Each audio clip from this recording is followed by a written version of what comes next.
எல்லாருக்கும் வணக்கம். எல்லாரும் எப்படி இருக்கீங்க? சிக்கன் 65 ரொம்ப சாஃப்டாக அதே டைமில் நல்லா கிறிஸ்பியாக டேஸ்ட்டாக இருக்கணுமா? அப்போ அவசியம் இதை செஞ்சு பாருங்கள். ஒரு பாத்திரத்தில் ஒரு முட்டையை உடச்சி ஊற்றிக்கலாம். முட்டை மெயின். அடுத்து இது கூடவே 2 டேபிள் ஸ்பூன் கிட்ட தயிர் சேர்த்துக்கலாம். அடுத்து இது கூடவே ஒரு 3/4 ஸ்பூன் கிட்ட தூள் உப்பு சேர்த்துக்கலாம். அடுத்து இது கூட 1 ஸ்பூன் கிட்ட மிளகுத்தூள் சேர்த்துக்கலாம். இது கூட 3/4 ஸ்பூன் கிட்ட ஜீரகத்தூள் சேர்த்துக்கலாம். அடுத்து இது கூட 1 ஸ்பூன் கிட்ட கரம் மசாலா சேர்த்துக்கலாம். உங்ககிட்ட கரம் மசாலா இல்லைன்னா நீங்கள் சிக்கன் மசாலா இருந்துச்சுன்னா அதை கூட சேர்த்துக்கலாம். இப்போ இது எல்லாத்தையும் நல்லா விஸ்க் வச்சு கலந்து விட்டுறலாம், கட்டி எதுவும் இல்லாமல்.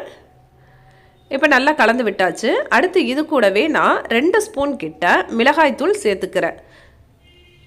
உங்ககிட்ட உங்களுக்கு காரமாக இருக்கும்னு நினச்சிங்கன்னா 1 ஸ்பூன் மிளகாத்தூள், 1 ஸ்பூன் காஷ்மீர் தூள் சேர்த்துக்கோங்க. இது கூடவே 1 டேபிள் ஸ்பூன் அளவுக்கு நான் இஞ்சி பூண்டு அரைச்ச விழுது சேர்த்துருக்கேன். இது எல்லாத்தையும் சேர்த்து நல்லா கலந்து விட்டுறலாம். அடுத்து 1/2 கிலோ சிக்கனை நல்லா இந்த மாதிரி எலும்பு இல்லாமல் கால், அதுக்கப்புறம் சதை, அதை மட்டும் நல்லா கழுவி சுத்தம் பண்ணி எடுத்து வச்சுருக்கேன். இதையும் இது கூட சேர்த்துக்கலாம். இப்போ இது எல்லாத்தையும் சேர்த்து நல்லா கலந்து விட்டுருங்க. இப்போது எல்லாத்தையும் சேர்த்து நல்லா கலந்து விட்டாச்சு. எந்த அளவுக்கு நம்ம கலந்து விடுறோமோ அந்த அளவுக்கு உப்பு உரப்பெல்லாம் நல்லா சேர்ந்துருக்கும். அப்போ கோழி வறுக்கும் போது ரொம்ப டேஸ்ட்டாக இருக்கும். அதுக்காக தான். இப்போ எல்லாத்தையும் சேர்த்து நல்லா கலந்து விட்டாச்சு. அடுத்து இது கூடவே 2 ஸ்பூன் கிட்ட கார்ன்ஃப்ளவர் மாவு திரும்ப சேர்த்து கலந்துக்கலாம். இப்போது சேர்த்து நல்லா கலந்து விட்டாச்சு. இப்போ இது கூடவே நான் 1 டேபிள் ஸ்பூன் கிட்ட எலுமிச்சம்பழ சாறு சேர்த்துக்கிறேன். இது வேணும்னா சேர்த்துங்க, இல்லைன்னா விட்டுறலாம். இப்போ இதையும் சேர்த்து நல்லா கலந்துட்டு ஒரு டப்பாவில் மூடி ஃப்ரிட்ஜில் வச்சுருங்க. ஒரு 3 மணி நேரம் இருக்கட்டும். இப்போ 3 மணி நேரம் ஆயிடுச்சு பாருங்கள். இப்போ எடுத்ததும் அப்படியே போடக்கூடாது. திரும்பவும் இந்த மாதிரி கையால் ஒரு தடவை கலந்து விட்டிங்கன்னா நல்லா அதோட சாறு எல்லா பக்கமும் இருக்கும்.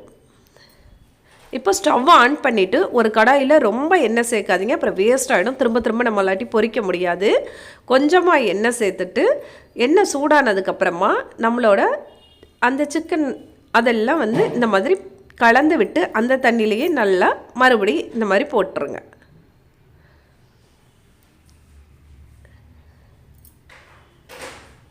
இந்த மாதிரி கலந்து போடும்போது உங்களுக்கு உப்பு உரப்பெல்லாம் நல்லாயிருக்கும்.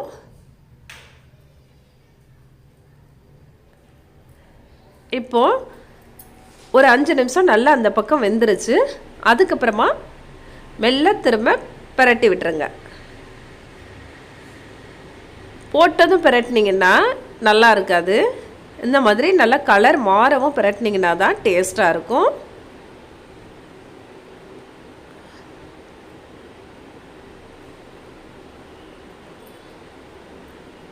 அவ்வளோதான். இப்போ இந்த பக்கமும் நல்லா வெந்ததும் எடுத்துட வேண்டியதுதான்.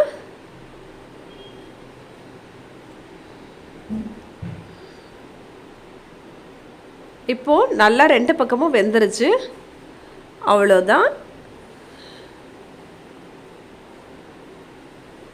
எந்த அளவுக்கு நம்ம கலர் பவுட்ரு எதுவுமே போடலை, காலை மட்டும் இந்த மாதிரி நல்லா சைடுலையும் பிரட்டி விட்டுட்டு அதுக்கப்புறம் வேக வச்சிங்கன்னா நல்லா வெந்திருக்கும். இப்போ மீதம் இருக்கிற எண்ணெயில் நாம் வச்சுருக்கிற அந்த சிக்கன் ஃபுல்லாக போட்டு எடுத்துடலாம்.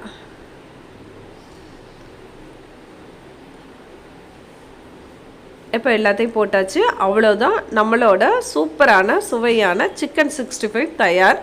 அசல் கடையில் வாங்கினதான்னு எல்லாரும் கேட்பாங்க. அந்தளவுக்கு நல்லா கிறிஸ்பியாக இருக்கும், அதே டைமில் நல்லா சாஃப்டாக இருக்கும். இங்கே பாருங்கள் எந்த அளவுக்கு சூப்பராக இருக்குன்னு. இதில் மேலே நீங்கள் வெங்காயம்லாம் இந்த மாதிரி நறுக்கி வச்சு எலுமிச்சம்பழம்லாம் கட் பண்ணி வச்சிங்கன்னா பசங்க ரொம்பவே ஆசையாக விரும்பி சாப்பிடுவாங்க.